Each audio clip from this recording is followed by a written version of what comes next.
ఈ సమాచారం ఉపయోగపడుతుంది అన్న ఉద్దేశంతో ఈ సమాచారం ఇస్తున్నాను. ఈ భూభాగం ఎవడి అబ్బ సొత్తు కాదు, ఏ ఒక్కడు కొనుక్కుంటే వచ్చింది కాదు.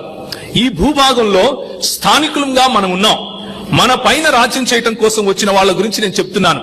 ఆర్యులు వచ్చారు, 336లో గ్రీకులు వచ్చారు, 324లో మౌర్య సామ్రాజ్యులు ఇక్కడి వారే ఆర్యులలో నుంచే కొంతమంది లేచారు. వారు గ్రీకులతో పొత్తు పెట్టుకుని గ్రీకులు వాళ్ళతో పెళ్లిళ్లు చేసుకుని వారి పిల్లలకు క్షత్రియ నామకరణాలు చేశారు. క్షత్రియులుగా వాళ్ళను గుర్తించారు. స్థానికులమైన మనమేమో దాసులము, స్థానికులమైన మనమేమో దస్యులము, స్థానికులమైన మనమేమో రాక్షసులము, బయట నుంచి వచ్చిన గ్రీకు దేశస్థుడేమో క్షత్రియుడు అని ఆకర్షించే సంస్కృతి ఈ సంస్కృతి. ఎందుకు ఇలా చేశారు అన్నది మనం చూస్తాం. 272లో అశోక చక్రవర్తి పోనీ ఆయనేమైనా ఈ బ్రాహ్మణవాదాన్ని తీశాడా అని అంటే, మౌర్యులు గాని, అశోకుడు గాని, తర్వాత వచ్చిన శింగులు గాని, శాతవాహులు గాని వీళ్ళందరూ కూడా బ్రాహ్మణవాదంతో పాటు బౌద్ధ మతాన్ని కూడా స్వీకరించారు. బౌద్ధ మతాన్ని, ఇక్కడ మొదలైన బౌద్ధ మతాన్ని ఊచకోత కోసిన సంస్కృతి ఈ దేశంలో ఉన్న ఆర్యుల సంస్కృతి. వారిని